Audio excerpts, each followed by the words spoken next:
In August 2015, a South Korean man set himself on fire to protest Japan's human rights abuses during the occupation of Korea in the early 20th century. A recent BBC poll found that a majority of South Koreans hold negative views of the Japanese. So why does South Korea hate Japan?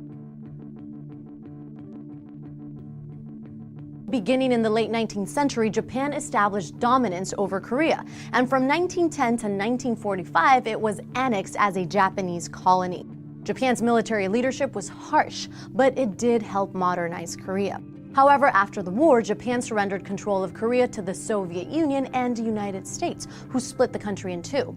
This would later be known as Time of Great Confusion and Turmoil in Korea, culminating in the devastating Korean War. Japan had previously occupied most high-level military positions before 1945, so there were few Korean leaders that held enough power to unite the whole country again amid the political chaos. Although Japan has made apologies to Korea for their colonial rule, many Koreans still feel the apologies lack sincerity. One of the worst effects of Japan's influence was the mandatory establishment of brothels in Korea and other neighboring countries like China during World War II.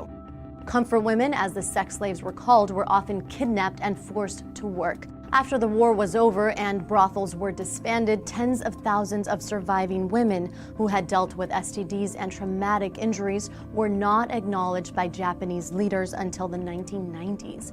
Additionally, some Japanese textbooks have allegedly ignored and whitewashed this part of history, sparking anger among South Koreans. Weekly rallies calling for Japan's further acknowledgement of these tragedies have occurred outside Japan's embassy in South Korea since 1992. Further territorial disputes have added to the discord. A string of islands valued for their fishing reserves and natural gas resources have been claimed by both countries. Even the name of the Sea of Japan between them is a source of debate. South Koreans prefer the less possessive term the East Sea. These issues have contributed to diminished trade relations and diplomatic deadlock. The heart of many of their disputes is based on Japan always coming out ahead, partially based on their subjugation of Korea. Although South Korea has proven itself to be one of the most prosperous and promising Asian economies, the lasting effects of war and Japanese imperialism have kept them one step behind their neighbor. In the long run, however, despite old unhealed wounds, the two nations have been allies in the face of other hostile nations, like Russia and North Korea. South Korea and Japan's proximity to one another has encouraged an overlapping popular culture and complementary economies. Although the two countries have dealt with more than a century of strife, they are still massively reliant on each other.